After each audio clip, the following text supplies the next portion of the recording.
Assalamualaikum warahmatullahi wabarakatuh. Halo semuanya teman-teman, selamat siang, selamat datang kembali di channel kesayangan kita, channel Leo Entry, dan masih bersama saya Ilo. Dimanapun teman-teman berada, semoga teman-teman selalu dalam keadaan sehat walafiat tanpa kekurangan satu apapun. Amin, amin ya robbal alamin. Dan pada kesempatan yang baik ini saya masih akan membawakan kisah dari Mas Agil R. Saputra, kisah lemah kuburan. Wow, makin seru dari hari ke hari ya teman-teman ya. Dan ini sudah masuk part ke-6 teman-teman ya, mendekati penghujung nih. Tapi sebelum kita masuk ke dalam kisahnya, buat teman-teman yang mungkin belum subscribe, bisa diklik dulu tombol subscribe channel Lilo Entry. Jangan lupa lonceng notifikasinya juga dinyalakan, agar teman-teman selalu mendapatkan notifikasi dari konten-konten yang akan kami upload selanjutnya. Dan juga ya, buat teman-teman bisa mengikuti Twitter dari Mas Agil R. Saputra ya, dan juga Instagramnya. Twitter di sana nanti teman-teman bisa tahu nih kisah-kisah apa lagi sih yang di-up sama Mas Agil, karena asli kisahnya keren-keren banget dari Agil Rian Saputra ya. Oke, nggak pakai berlama-lama lagi, pasti udah nggak sabaran kan untuk masuk ke dalam kisahnya. Kita langsung saja masuk ke dalam kisahnya. Dari halaman belakang rumah Bang Ilo, kita menuju ke Jawa Tengah.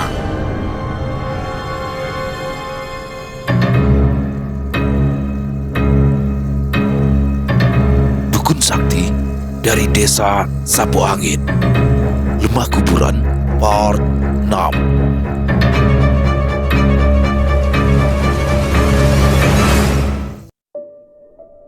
Di rumah Palura, samar azan subuh yang berkumandang akhirnya benar-benar membangunkan mereka yang sebenarnya tidak begitu lelap. Karena setelah kejadian semalam, ternyata tak ada satu orang pun yang bisa terlelap dengan tenang. Terhitung mungkin sudah sekira 4-5 jam mereka hanya tidur-tidur ayam sambil dibayangi rasa takut yang membuat mereka menjadi sedikit terlelap dan lebih banyak terjaga. Bahkan Palurah, Bu Sundari, Mbak Sari, Mbak Gotro, dan Mbak Rumi sejak semalam tak beranjak dan masih berada di ruang tamu, ruangan yang sama di mana semalam mereka melihat sosok wanita menggelantung di langit-langit rumah.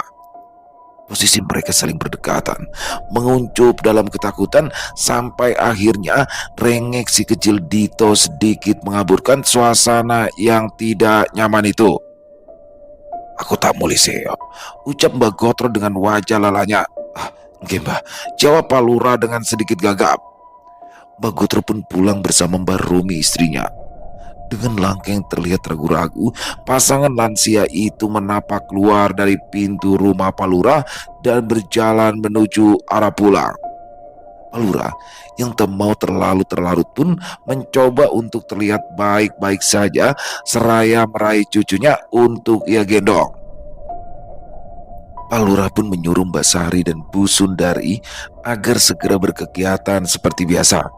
"Wes, kono, rebus-rebus air atau cuci-cuci piring, biar Dito sama saya dulu," kata Palura kepada anak dan istrinya itu. Matahari pun mulai terbit. Terlihat Palura yang kini berdiri di teras rumah masih sambil menggendong sang cucu. Ia menyapa para warga yang berlalu lalang di depan rumahnya. "Pagi Palura," ucap para warga yang hendak berangkat ke ladang dan melewati depan rumahnya itu. Tak selang beberapa lama kemudian, Mas Angga turut keluar. Srek, srek, suara langkah kakinya terdengar yang sontak membuat Palura menoleh ke belakang. Palura menatap Mas Angga dengan heran. Seraya berbalik badan, ia pun bertanya kepada menantunya itu yang langkah kakinya terlihat berat menyeret. "Kenapa kamu?" tanya Palura kepada menantunya itu, yang kemudian langsung dijawab oleh Mas Angga. "Batang kertas Pak, bangun-bangun kok rasanya berat dan sakit semua badan ini," jawab Mas Angga sambil memegangi tengkuknya sendiri. "Tapi ini beneran kamu toh?" kata Pak Lurah tiba-tiba sambil memegang pundak menantunya itu. Mas Angga tampak sedikit terkejut dan segera menanggapi mertuanya itu walau agak gugup. "Lah, pripun toh Pak?" tanya Mas Angga dengan wajah bingungnya. "Sudah seharian ini kamu itu seperti orang linglung, tidak mau makan, tidak mau ngomong," jawab Pak Lurah yang membuat Mas Angga semakin bingung dan tak paham. "Kok sehari? Orang saya saja melihat makhluk itu baru tadi malam, batin Mas Angga yang merasa ia hanya pingsan semalam dan terbangun di pagi ini. Tapi fakta yang sebenarnya adalah kejadian itu dialami Mas Angga bukan semalam namun kemarin malam. Obrolan pun menjadi sedikit rancu, sampai akhirnya Pak Lurah pun meluruskannya dengan sebuah pertanyaan. "Apa kamu ingat? Kapan kamu melihat itu?" tanya Pak Lurah. "Oke Pak, tadi malam tuh Pak," jawab Mas Angga yang tentu langsung disangka oleh Pak Lurah. "Oh pantes, semalam saya tanya diam saja," kata Pak Lurah yang setelah itu menjelaskan bahwa kejadian itu terjadi kemarin malam, bukan tadi malam seperti yang Mas Angga sadari dan rasakan. Entah apa yang terjadi kepadanya. Yang jelas, kelinglungan Mas Angga sehari kemarin sepertinya tidak pernah disadari. Wes, sebaiknya sekarang kamu sarapan dulu aja. Nanti siang tajak ke tempat Mbak Untung lagi, ucap Pak Lurah yang hendak menyudahi obrolan itu. Namun, baru saja mulut Pak Lurah berhenti bicara, tanpa terkira dan disangka terdengar suara salam dari arah depan rumahnya. "Assalamualaikum." Ucapan salam itu terdengar terlihat seorang pria tua melempar senyum ke arah Pak Lurah dan Mas Angga yang masih berdiri di depan teras. Dia adalah orang yang baru saja disebut namanya beberapa detik yang lalu. Ya, orang itu adalah Mbak Untung yang kedatangannya sama sekali tak terduga. Dengan sedikit terbelalak, Pak Lurah pun segera menyambut dan mempersilahkan orang yang baru saja akan ia datangi nanti siang itu untuk masuk ke dalam rumahnya. "Yalah, Mbak Untung, monggo," sambut Pak Lurah dari kejauhan. Dengan kalem, Mbak Untung berjalan sembari terus tersenyum ramah, namun senyuman itu segera berubah menjadi raut tegang yang sepertinya tertuju pada Mas Angga, yang mana ternyata di mata Mbak Untung saat itu dia melihat sesosok makhluk yang duduk di atas tengkuk menantu Pak Lurah itu. Sosoknya berwujud seorang gadis yang berumur 10 sampai 11 tahun, rambutnya panjang, wajahnya pucat, dan tengah menatap kosong ke arah depan. Mungkin inilah yang membuat Mas Angga menjadi berat dan sakit untuk melangkah. "Bisa masuk, saya mau bicara," ucap Mbak Untung hingga mereka pun kini masuk dan duduk di ruang tamu. Yang mana tanpa basa-basi, Mbak Untung langsung membuka pembicaraan. Dia mengatakan bahwa sepertinya sekarang sudah saatnya Pak Cokro, dukun kubu Juragan Wiryo itu tahu kalau ia berada di pihak musuhnya. Pada intinya, Mbah Untung sudah tak lagi peduli dan akan secara terang-terangan berada di pihak Pak Lurah. "Tapi sebelumnya mohon maaf Pak Lurah, ini bukan karena saya membela panjenengan, tapi karena ada ponakan saya yang sudah menjadi korban," kata Mbak Untung yang ternyata sudah tahu tentang kejadian yang dialami Mbok Tun di kandang ayam Pak Lurah kemarin. Yang mana menurutnya kejadian itu membuat Mbok Tun terancam kehilangan kewarasannya. "Ya Mbah, saya juga mohon maaf dengan sangat, karena saya Mbok Tun jadi ikut terbawa-bawa," kata Pak Lurah dengan gestur menyembahkan tangannya. "Boten nopo-nopo. Ini sudah takdir dari Yang Maha Kuasa.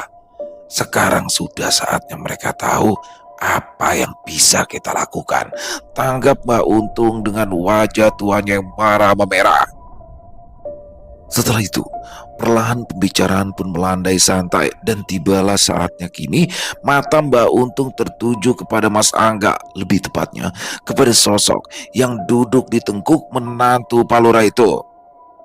"Tubuhmu terasa berat kan?" tanya Mbak Untung kepada Mas Angga.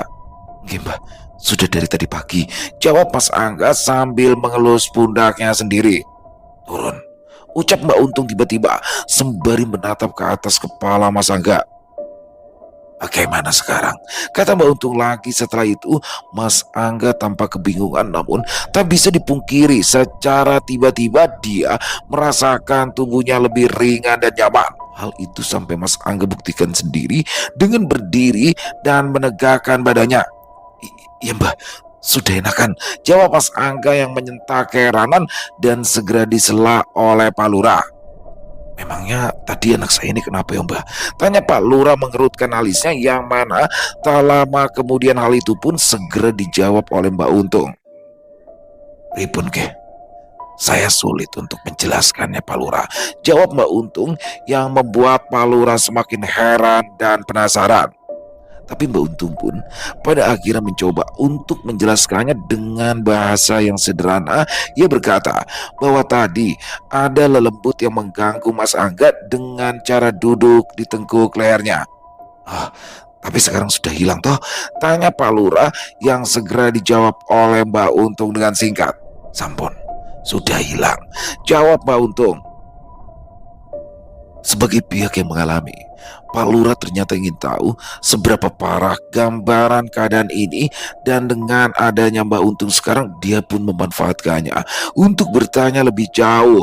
Sudah separuh apa dikdaya teluh ini menurut kacamata beliau?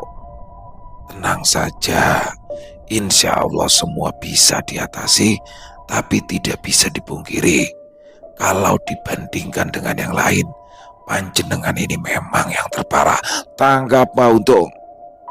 Nanti malam, kalau mau, jenengan bisa melihat sendiri ketika nanti saya melakukan ritual pembersihan rumah, kata Mbak Untung.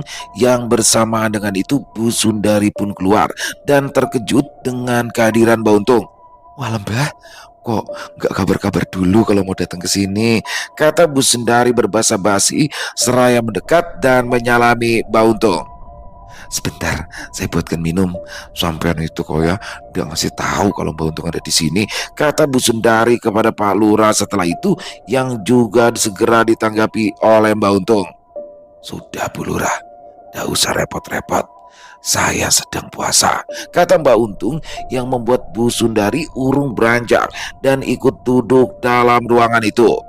Hingga obrolan pun kembali berlanjut, disusul juga oleh Mbak Sari yang akhirnya turut keluar dan duduk bersama di ruang tamu Pak Lurah itu, yang mana pembicaraan saat itu lebih terfokus kepada persiapan ritual pembersihan yang akan dilakukan nanti malam.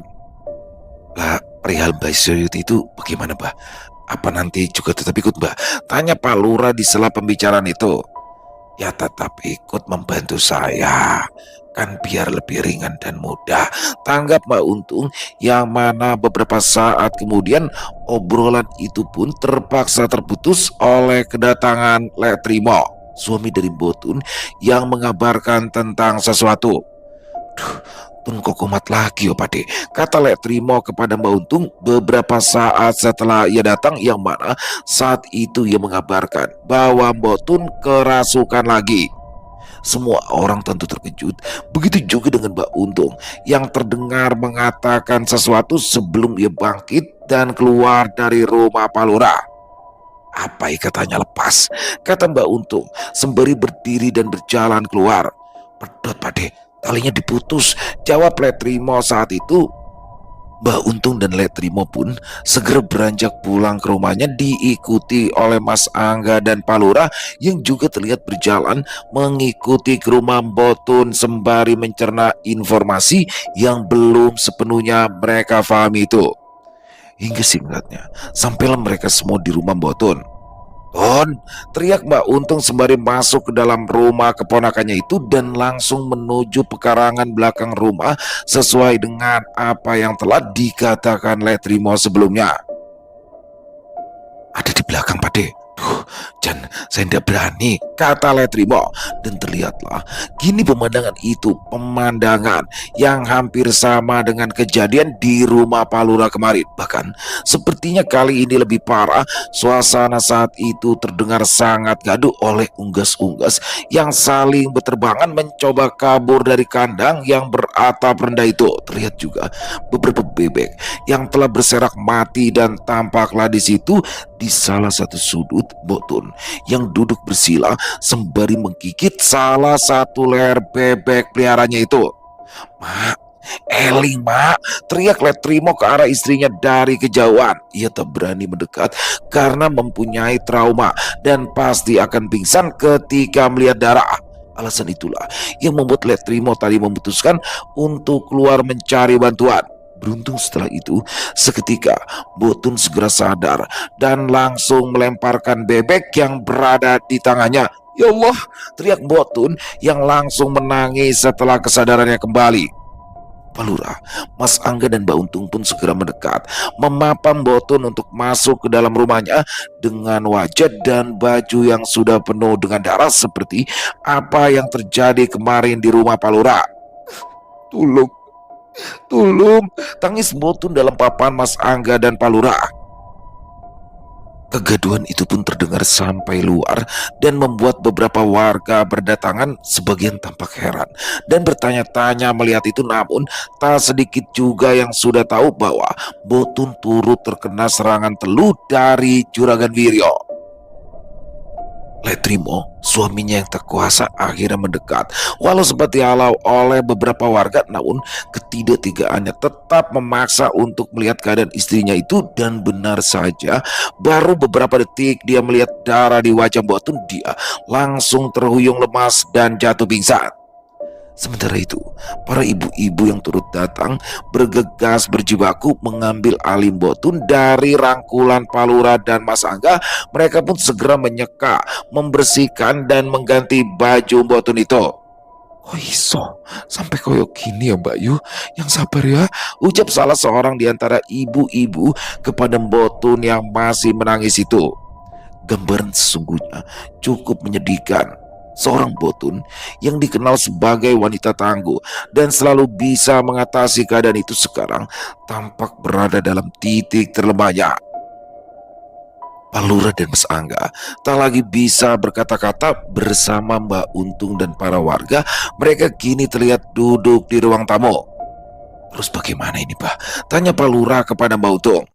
Mbak Untung menghela nafas dan setelah itu pun menjawab dengan nada yang marah. Perang Pak Lurah, saya harus perang dengan Cokro, kata Mbak Untung beriringan dengan getaran cincin batu akik yang menabuh sandaran kursi yang ia duduki. Menyoal tentang remah tanah kuburan, sebenarnya cecerannya tak pernah ditemukan di rumah Botun, namun menurut Mbak Untung, kedekatan Botun dengan keluarga Pak Lurah itulah yang membuat keponakannya kini turut terkena dampak dari serangan itu. Tapi Mbak Untung juga tidak bisa menyalahkan Pak Lurah, dan beliaulah yang kini malah terlihat menyesal karena merasa terlambat tidak menangani masalah ini jauh-jauh hari. Apa dukun Cokro itu sudah tahu Mbah kalau panjenengan berada di pihak saya? Tanya Pak Lurah lagi. Belum Pak Lurah, sepertinya belum. Kemarin siang saja saya masih ngobrol biasa dengan dia, jawab Mbak Untung yang setelah itu sedikit menerangkan bahwa teluh tanah kuburan selalu menyerang dengan serangan acak kepada sasaran yang berada di sekitar di mana tanah itu disebarkan. Apesnya, Botun saja yang waktu itu berada di sana dan kebetulan mendapat serangan yang cukup kuat. Pembicaraan itu pun dikatakan Mbak Untung secara terang-terangan di depan beberapa warga yang tentu mendengar, dan akhirnya semakin yakin bahwa serangan teluh Juragan Wiryo kepada Lurah Pawiro Atmojo memang benar-benar terjadi.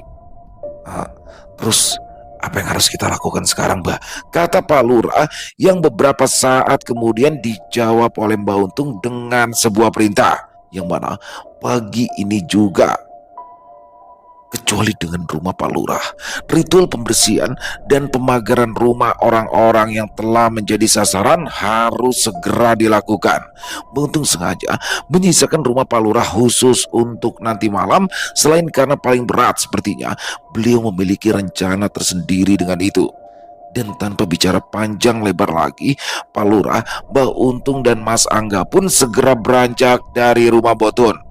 Dan lewat Kadus Barjo, perintah itu pun disampaikan kepada para kadus-kadus yang lain dan para tokoh yang turut menjadi sasaran teluh tanah kuburan ini. Tolong sampaikan kepada Mbak Suyuti agar ke rumah saya, karena sudah ditunggu Mbak Untung. Dan tolong kabarkan juga pada yang lain, siap-siap saja di rumah termasuk sampean, pinta Pak Lurah kepada Kadus Barjo. Kabar itu pun tersampaikan, dan tak butuh waktu lama, Mbak Suyuti kini sudah berada di rumah Pak Lurah bersama Mbak Untung. Setelah berbincang dan bersiap sejenak, mereka berdua pun mulai mendatangi rumah-rumah yang menjadi tujuannya itu. Ritual pembersihan dan pemagaran itu diawali dari rumah Botun, berlanjut ke rumah Pak Carik Sukmo, Bagotro, dan seterusnya. Sekitar 2 jam kemudian, tugas itu pun selesai dan berakhir di rumah Pak Kadus Tunggul. Ada satu kesamaan hal aneh di luar nalar yang terjadi pada setiap rumah saat ritual pembersihan itu, yaitu temuan 4 buah bulatan tanah yang ada di balik atap langit-langit rumah mereka. Bantalan mayit adalah sebutan yang tepat bagi gumpalan tanah seukuran 2 kepalan orang dewasa itu, yang sewajarnya benda itu digunakan sebagai pengganjal jenazah saat dimasukkan ke dalam liang kubur. Entah bagaimana benda itu bisa berada di situ. Yang jelas semua menyaksikan dengan mata kepala mereka sendiri. Bantalan jenazah itu jatuh dari langit-langit rumah di akhir ritual. Setelah ritual pembersihan dan pemagaran itu selesai, tampak kini semua orang berkumpul lagi di rumah Pak Lurah, saling mengobrol satu sama lain dengan wajah-wajah yang mulai memperlihatkan sedikit kelegaan. Nanti malam, mulai jam berapa Mbak? Kata Pak Lurah kepada Mbak Untung di sela perbincangan itu, menanyakan kapan pembersihan rumahnya akan dilakukan. Nanti, pokoknya setelah rumah sudah sepi saja Pak Lurah, jawab Mbak Untung, yang setelah itu menjelaskan agar ritual nanti tidak melibatkan banyak orang kecuali dia, Mbak Suyuti, dan Pak Lurah. Malam pun tiba.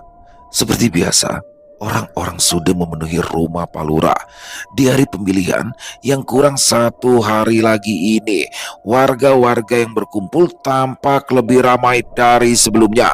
Terpantau banyak wajah-wajah baru yang datang hampir dari semua dusun, dan saking banyaknya orang yang datang sampai-sampai membuat Bu Sundari dan Basari kewalahan menjamu dan akhirnya mengundang Pak Rusdi dan Lepamin, seorang penjual soto ayam dan sekuteng langganannya, untuk mendirikan lapaknya di halaman rumahnya. Ramai warga di karpet teras depan tampak kasak-kusuk membicarakan kelilingnya Mbak Untung dan Mbak Suyuti tadi pagi ke rumah para tokoh dan kepala dusun untuk melakukan ritual pembersihan. Kira-kira siapa yang menang ya? Sana atau sini Kang? Kalau menurut sampean, tanya Lepamin kepada Pak Rusdi di halaman rumah Pak Lurah di tengah kesibukan mereka meracik minuman dan makanan. Lah, Yombo, sama kuatnya soalnya. Sudahlah, gak usah ikutan mikir. Orang kita aja bukan warga sini. Tanggap Pak Rusdi yang tak lama kemudian dihampiri oleh Mbak Gotro. Masih banyak toh ini, tanya Mbak Gotro kepada mereka. Masih Mbak, kita tadi disuruh nyiapin 100 porsi kok sama Bu Lurah. Sekarang kalau sekitar 60 sepertinya masih ada, jawab Pak Rusdi mewakili. Oh ya sudah, kalau begitu ini uangnya saya bayar dulu ya.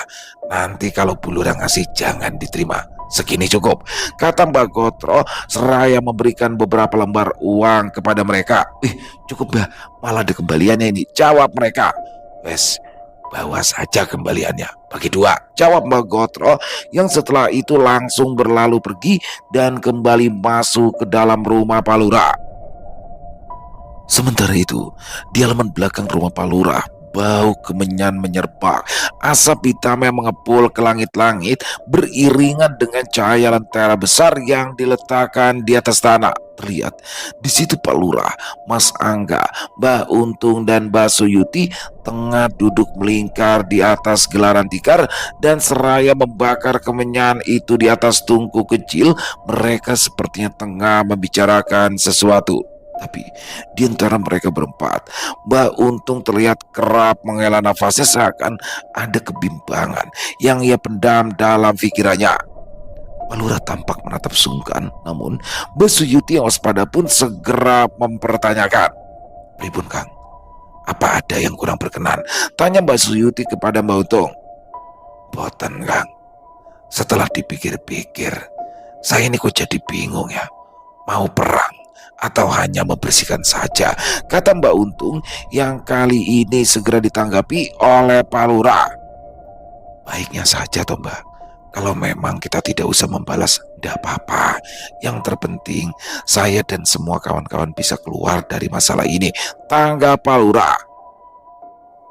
Mbak Untung yang gemang pun terlihat kembali menghela nafasnya, menggelengkan kepalanya dan seraya mengusap wajahnya. Beliau pun akhirnya berujar dan mengira-ngira bahwa ada bahaya yang akan mengancam kubu Pak Lurah jika ini tidak dilawan dengan tuntas. Apesnya, jenengan itu nanti akan menang Pak Lurah. Menurut penerawangan saya, jenengan akan menang telak, jawab Mbak Untung yang tentu membuat Pak Lurah dan yang lain mengkerutkan dahinya.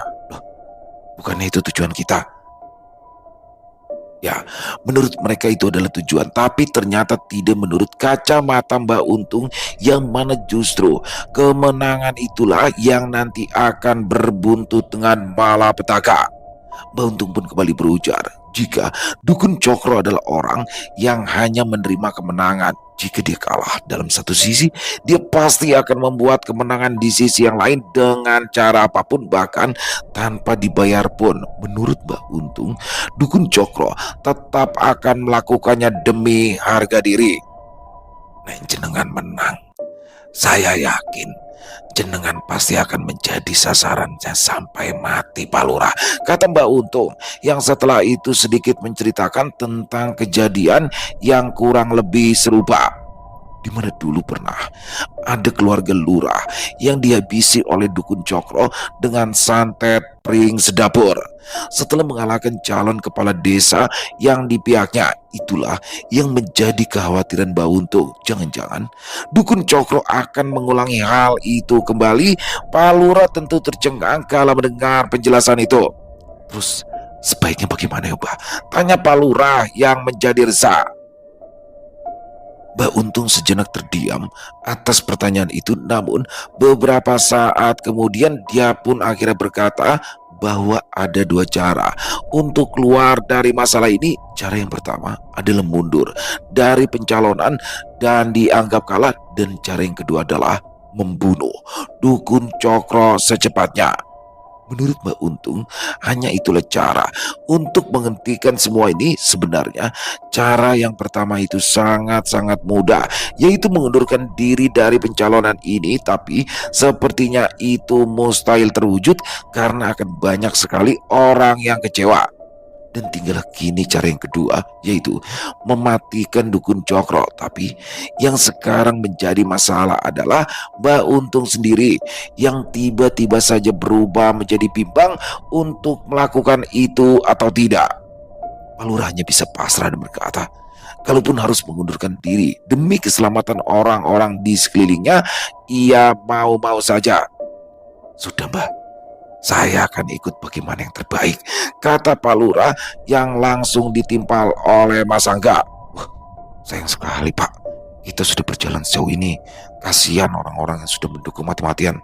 Pokoknya kita tetap harus melawan apapun yang terjadi, selama Mas Angga dengan tegak dan sedikit emosi. Mbak Untung kembali menghela nafasnya mendengar ungkapan itu. Sebenarnya alasannya cukup sederhana. Mbak Untung tidak mau menghilangkan nyawa seseorang sekalipun dia sangat bersalah. Kalau seandainya sekarang mengundurkan diri, memangnya masih bisa Pak Lurah? Hari pemilihan tinggal sehari lagi loh. Selama seyutik ini. Obrolan itu pun berakhir tanpa konklusi. Mbak Untung yang masih bimbang pun hanya menjawab dengan kata, nanti saya lihat dulu. Sembari saya juga mencari tahu, siapa tahu ada cara yang lain, kata Mbak Untung menutup obrolan itu. Mereka pun kembali masuk ke dalam rumah untuk menuju ruang utama, menemui para tokoh dan kadus-kadus. Bersamaan dengan waktu yang sudah hampir tengah malam, Pak Lurah pun memerintahkan para kadusnya untuk memberitahu warga agar pulang karena ritual pembersihan akan segera dimulai. Tolong ya, para warga diberitahu agar segera pulang. Ya, bagaimana caranya? Yang penting mereka tidak merasa diusir, kata Pak Lurah yang seketika membuat para kadus kebingungan. Waduh, cobi Kang carane, tanggap Kadus Barjo yang tak lama kemudian dijawab oleh Mbak Gotro. Pakai ini loh, Sudah saya siapkan, kata Mbak Gotro seraya memberikan kantong plastik yang berisi banyak amplop-amplop. Tinggal suruh baris saja sambil dibagikan satu-satu, nanti pasti semua langsung pulang, kata Mbak Gotro. Wih, jenengan memang top bah. Kata Kadus Barjo seraya mengacungkan jempolnya kepada Mbak Gotro. Dan benar saja, melalui amplop-amplop yang entah berisi uang berapa itu, mereka pun akhirnya dapat membuat seluruh warga pulang tanpa merasa diusir. Dan dalam setelah itu, para tokoh dan kadus-kadus pun turut pulang juga dari rumah Palura. Ya wes, sekarang saya dan kawan-kawan pamit pulang dulu ya. Semoga semua diberi kelancaran, ucap Mbak Gotro mewakili para tokoh dan kadus-kadus kelurahan Mekarsari itu. Rumah Palura sedikit agak sepi. Tinggal kini Mas Angga, Bu Sundari, Mbak Untung, Mbak Suyuti, Palura sendiri, dan Mbak Sari beserta si kecil Dito yang kini sudah duduk di ruang utama. Dito kok ora bobo ya Bu, kata Mbak Sari yang tengah menggendong anaknya itu kepada Bu Sundari. Kok bisa ya? Padahal tadi siang juga nggak bobo sama sekali loh, kata Bu Sundari yang tak lama kemudian ditanggapi oleh Mbak Untung. Coba dikasih minum ini sedikit saja, insya Allah sebentar lagi pasti tidur, kata Mbak Untung seraya memberikan air teh miliknya yang masih utuh dan sama sekali tak ia sentuh. Dan dengan drama menangis di awal, akhirnya air teh itu pun sedikit berhasil masuk ke mulut cucu Palura itu. Dan benar, tidak sampai 2 menit setelah meminumnya, Dito langsung nyenyak di pangkuan ibunya. Menit demi menit pun berlalu, dengan waktu yang kini sudah menunjukkan pukul 12:30 dini hari, dan tibalah saatnya ritual pembersihan harus dimulai. Mbak Untung pun meminta Bu Sundari, Mbak Sari, beserta Dito kecil untuk masuk ke dalam satu kamar dan jangan keluar sampai ritual ini selesai. Ya wes, sekarang jenengan masuk dulu ke dalam kamar ya. Pokoknya jangan keluar sampai ini selesai, kata Mbak Untung kepada Bu Sundari dan Mbak Sari. Dan sebelum mereka masuk ke kamar, Mbak Untung pun memberi waktu kepada Mbak Sari dan Bu Sundari kalau barangkali ada keperluan yang harus mereka bereskan terlebih dahulu, seperti buang air kecil dan sejenisnya, karena mereka akan berada di dalam kamar selama berjam-jam. Oke, tanggap Bu Sundari yang atas saran itu langsung bergegas berjalan menuju belakang bersama Mbak Sari. Ada satu pesan yang kembali Mbak Untung katakan secara spesifik, yang kurang lebih adalah siapapun nanti yang mengetuk dan meminta masuk ke dalam kamar jangan digubris, sekalipun itu terdengar memohon dengan suara salah satu dari kami. Jangan terlena, tetaplah berdoa, tugas Mbak Untung setelah memastikan Bu Sundari dan Mbak Sari benar-benar mengunci pintu kamarnya. Mbak Untung, Palura, Mas Angga, dan Mbak Suyuti pun segera memulai ritual itu. Ritual itu diawali dengan dipadamkannya seluruh penerangan di rumah ini, kecuali kamar di mana Mbak Sari dan Bu Sundari berada tentunya. Setelah itu, seraya membawa perlengkapan yang sudah disiapkan, mereka semua berjalan keluar rumah, menggelar tikar anyam di halaman depan dan duduk bersila saling berhadapan dengan 4 buah lentera kecil di tengahnya. Mbak Untung mulai membakar kemenyan bersama dengan Mbak Suyuti yang setelah itu mengasapi sebuah tongkat bambu kuning di atas tungku kecil di mana kemenyan itu terbakar oleh bara. Tak lama setelah itu, angin bertiup dengan kencang bersama dengan suara kiak burung koak yang tiba-tiba terbang mengitar di atas kepala mereka. Jangan menoleh ke atas, sentak Mbak Untung agak berbisik bersamaan dengan datangnya burung koak itu. Dikeluarkanlah beberapa lembar daun sirih dari saku mantel Mbak Untung setelah itu, yang langsung dibagikan kepada masing-masing dari mereka. Tempelkan di mata ya, jangan dilepas kalau belum saya beritahu, kata Mbak Untung seraya memberikan daun sirih itu kepada mereka masing-masing 2 lembar. ritual kembali berlanjut dengan Mbak Untung yang kini mulai membaca ayat-ayat suci yang tak bagaimana seakan membuat angin dan suara kiak burung itu menjadi lebih kencang. Hingga tibalah pada suatu detik di mana secara tiba-tiba angin dan kiak burung koak itu pun mendadak berhenti begitu saja bersamaan dengan selesainya doa yang diucapkan oleh Mbak Untung itu. Setelah itu, daun sirih yang menutupi kedua mata dari Pak Lurah, Mbak Suyuti dan Mas Angga pun akhirnya dilepas sesuai perintah Mbak Untung yang tak lama kemudian meminta mereka semua untuk berdiri. Zikir terus sebisanya ya. Terus apapun yang nanti kalian lihat di dalam, tenang saja. Di belakang saya jangan panik, kata Mbak Untung. Dan dengan masing-masing lentera di tangan, mereka semua pun kini berjalan untuk masuk ke rumah Pak Lurah. Bismillah, kata Mbak Untung seraya mengayunkan tuas pintu dan setelah itu sejenak memandang ke belakang, mengisyaratkan semua orang untuk benar-benar bersiap dan mereka pun mulai mengendap masuk secara beriringan membawa sebuah rasa yang sulit untuk dijelaskan di dalam.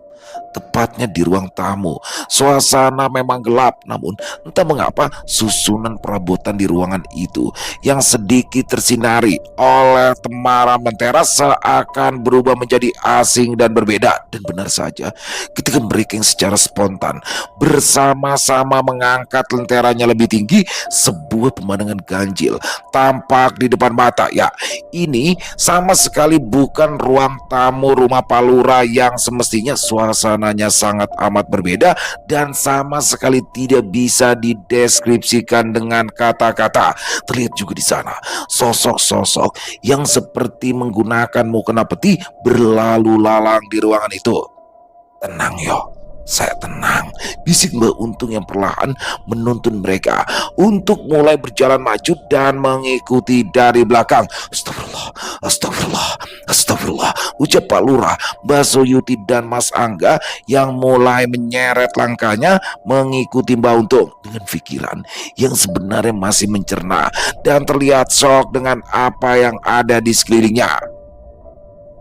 Pak Lurah, Mbak Suyuti dan Mas Angga tampak berjalan menunduk di belakang Mbak Untung, saling menghimpit, memikul ketakutan masing-masing di suasana yang sangat tidak masuk akal ini. Sementara itu di dalam kamar, Bu Sundari dan Mbak Sari tampak rebah berhimpit dan mencoba memejamkan mata di atas satu ranjang dengan si kecil Dito yang terlelap di tengahnya. Terhitung mungkin sekitar 1 jam setelah mereka ditinggal, dan benar saja apa yang dikatakan tadi oleh Mbak Untung. Pintu kamar mulai diketuk. Tok tok tok, tok tok tok. Suara ketukan yang terdengar seketika membuat Mbak Sari dan Bu Sundari yang pura-pura tertidur langsung terbelalak. Tok tok tok, tok tok tok. Ketukan kembali terdengar membuat mereka kini langsung terduduk merapat dan saling pandang. Shh. Zikir wahai saiki, bisik Bu Sundari kepada Mbak Sari. Mereka pun mulai berzikir di antara suara ketukan itu yang ternyata tak juga berhenti. Sampai akhirnya setelah beberapa saat ketukan itu bertahan, dada istri dan anak lurah itu pun tersentak ketika ada suara manusia terseling bersama ketukan yang kini terdengar semakin keras dan terburuk. Tok tok tok, dek, iki mas dek, tolong bukai. Tok tok tok. Suara Mas Angga terdengar jelas dari luar yang membuat Mbak Sari sebagai seorang istri yang mendengarnya seketika terhenti dalam zikirnya.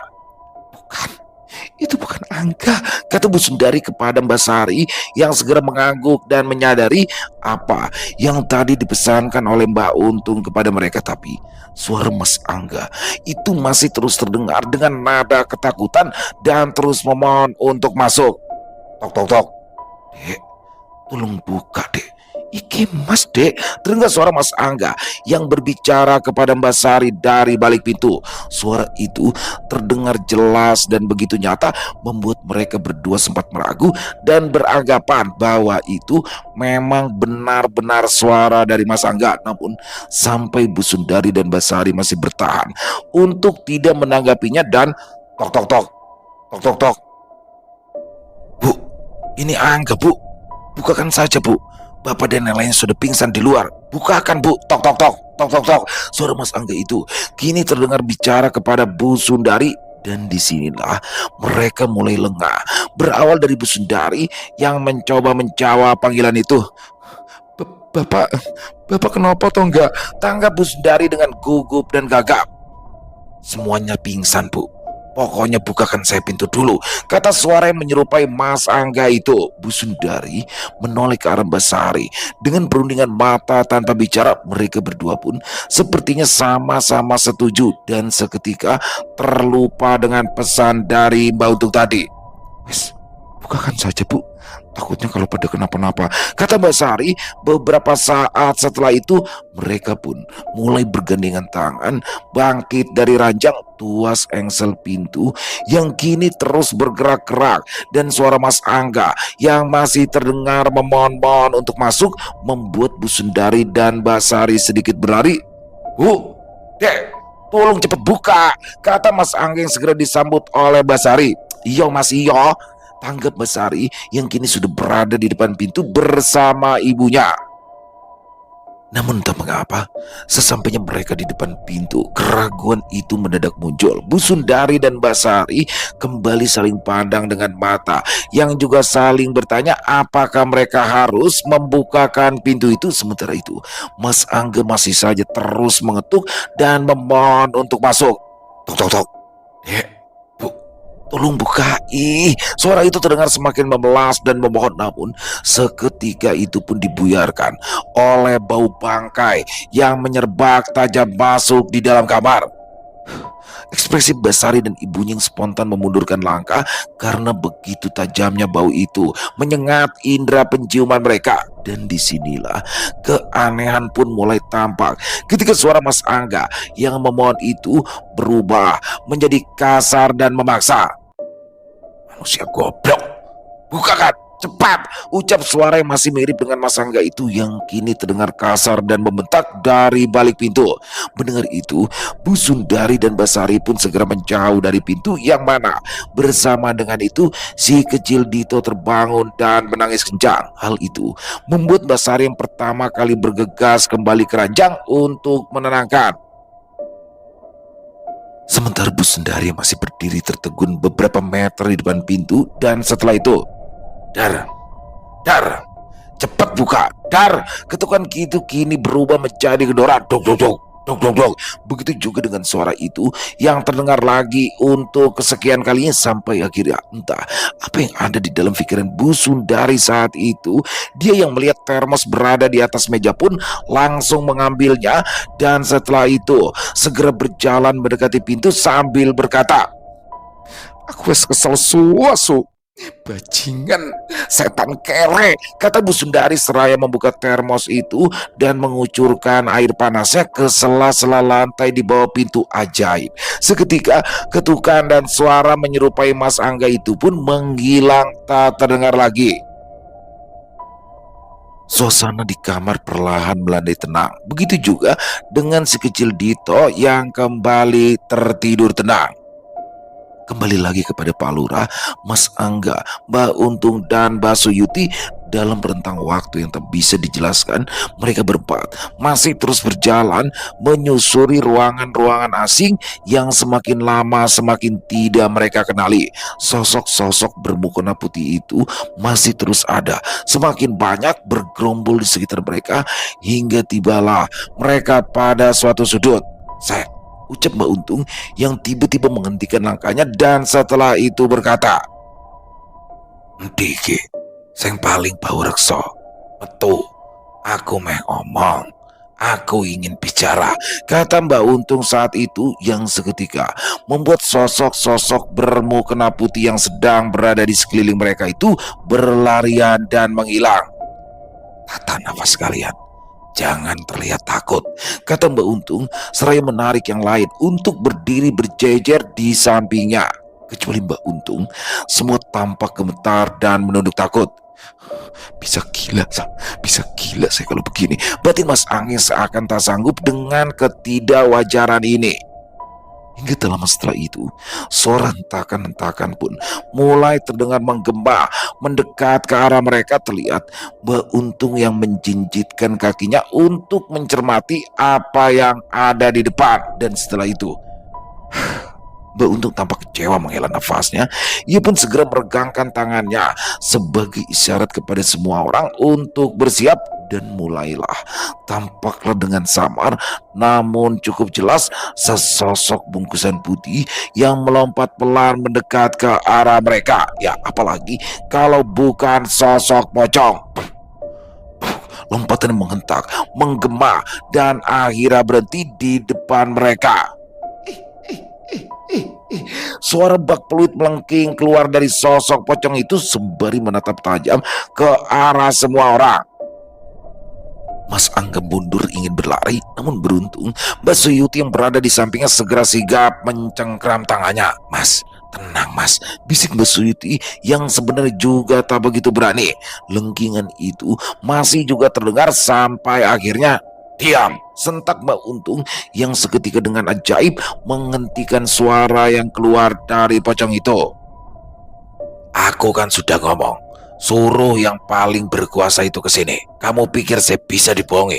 Cepat suruh ke sini daripada kamu yang saya bakar," kata Mbak Untung dengan marah kepada sosok pocong yang masih tegak di depan mereka itu. Pocong itu tak bergeming, tak menjawab, dan malah terlihat menantang dengan tatapan matanya yang merah menyala. "Oh," kata Mbak Untung yang setelah itu segera menyuruh Mbak Suyuti untuk menghantam bungkusan putih itu dengan bambu kuning yang dibawanya. "Coba Kang, gebuk. Kita lihat sekuat apa dia," kata Mbak Untung. Mbak Suyuti tampak tersentak menoleh ke arah Mbak Untung dengan raut wajah yang meragu. "Sudah, boten apa-apa," kata Mbak Untung lagi yang setelah itu dijawab oleh Mbak Suyuti dengan anggukan kepala.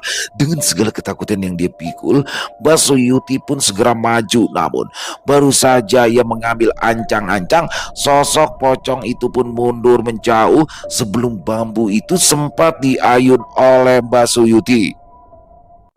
Dan untuk beberapa saat, suasana pun boleh berubah tenang, namun tak berlangsung lama karena tiba-tiba jantung mereka kembali dibuat berdegup kencang ketika terdengar suara pekik tawa mengikik yang menggema. "Tenang, tenang," kata Mbak Untung yang sama seperti tadi. Dia kembali menyuruh semua orang untuk kembali bersiap dan menata nafas masing-masing. Gedebuk, gedebuk, terdengar juga di antara pekik tawa itu seperti suara tapak kaki yang berlari mendekat ke arah mereka. Suara itu semakin mendekat dan mendekat hingga akhirnya perlahan mulai tampak kini di hadapan mereka sesosok yang menyerupai seorang wanita. Mata Pak Lurah dan Mas Angga seketika terpaku oleh sosok wanita itu yang mana rasanya tak begitu asing di ingatan mereka. Ya, sepertinya dia adalah Sumirah, lelembut dari makam Tegal Sari yang pernah dilihat oleh Pak Lurah. Begitu pula dengan Mas Angga, dan diketahui juga sempat merasuki tubuh Mbak Sari tempo hari. "Oh, ini pasti yang namanya Sumirah ini," batin Mbak Suyuti saat itu, yang ternyata beliau juga memiliki pikiran yang sama seperti Pak Lurah dan Mas Angga. Berbeda dengan Pak Lurah dan menantunya yang kini menunduk takut, di sini Mbak Suyuti sepertinya sudah mulai mencoba terbiasa, yang mana itu terlihat pada dirinya yang kini tampak langsung bersiaga menatap sambil menggenggam bambu kuningnya. Tapi lagi-lagi sepertinya Mbak Untung beranggapan bahwa sosok itu bukanlah si Bau Rekso, sosok terkuat yang beliau ingin ajak bicara saat ini, hingga ia yang kecewa pun kembali berteriak, "Endi sing Bau Rekso ki, ha?" teriak Mbak Untung yang setelah itu tanpa aba-aba dan memberitahu, Mbak Suyuti pun segera melangkah maju dan langsung memukulnya dengan bambu itu. "Sumirah!"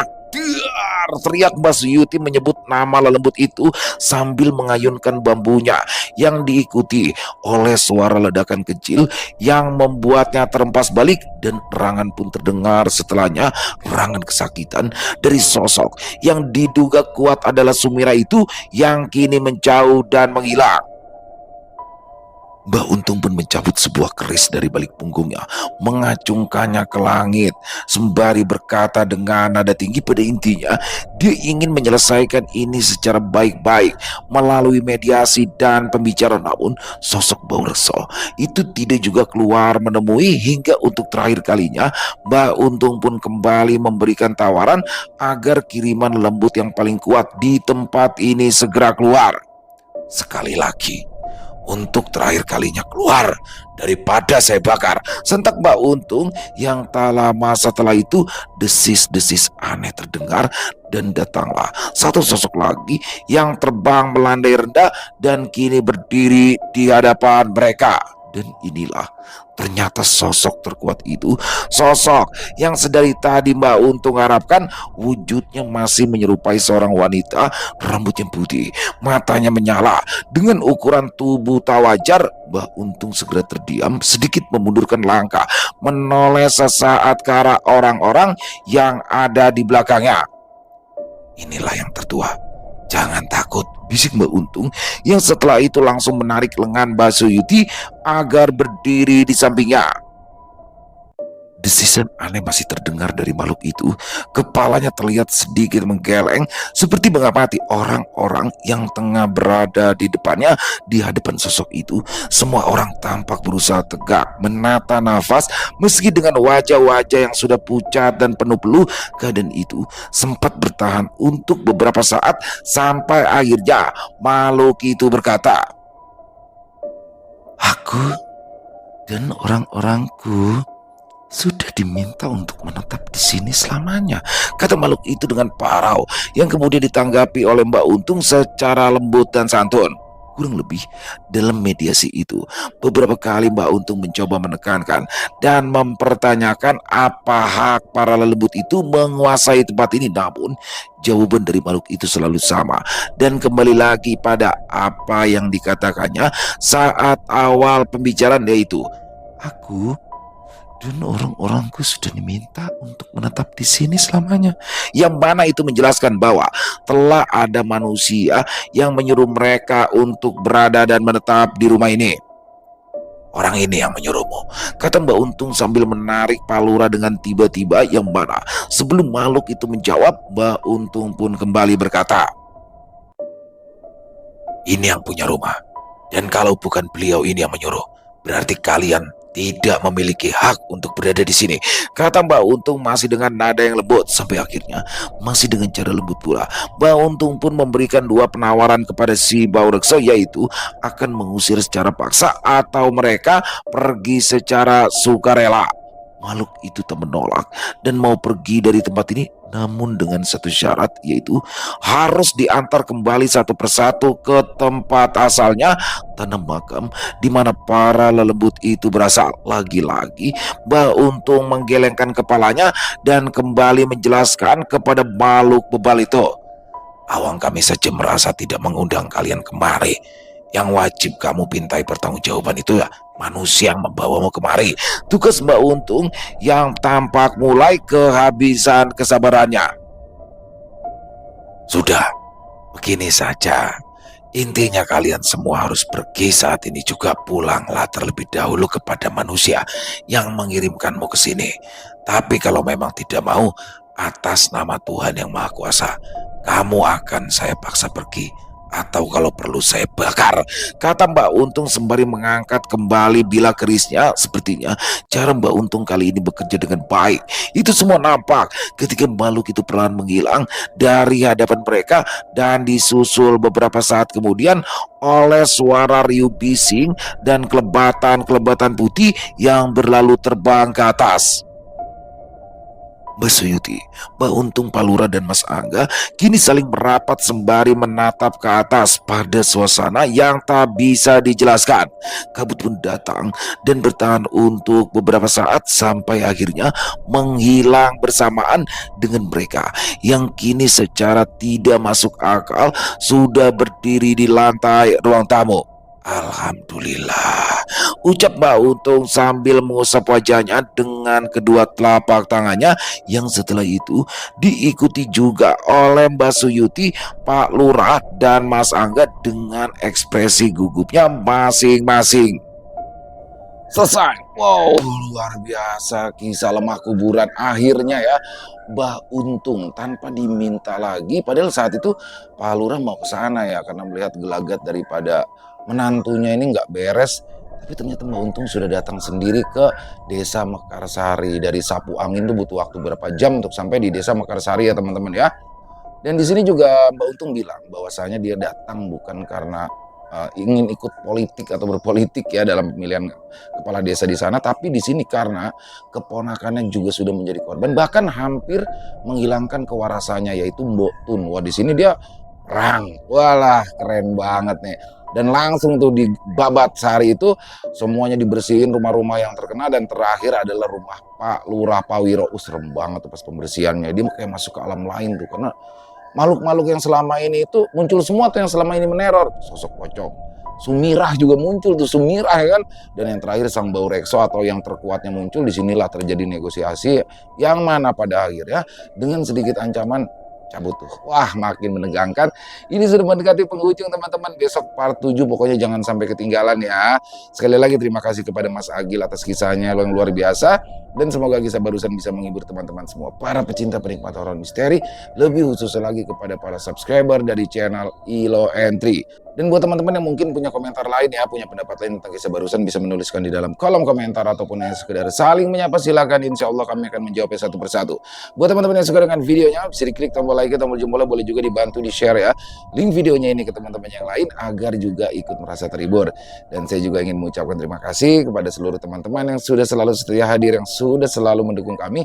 Karena teman-temanlah kami selalu bersemangat berkarya di setiap harinya. Di akhir kata, saya Ila mengucapkan permohonan maaf apabila mungkin dalam pembawaan kisahnya barusan ada kata-kata saya yang salah, ataupun ada kata-kata saya mungkin yang kurang berkenan. Saya mohon dibukakan pintu maaf yang seluas-luasnya. Sampai berjumpa lagi di konten-konten kami selanjutnya. Masih bersama saya Ilo di channel Ilo Entry. Salam sehat, sukses selalu untuk kita semua. Wassalamualaikum warahmatullahi wabarakatuh.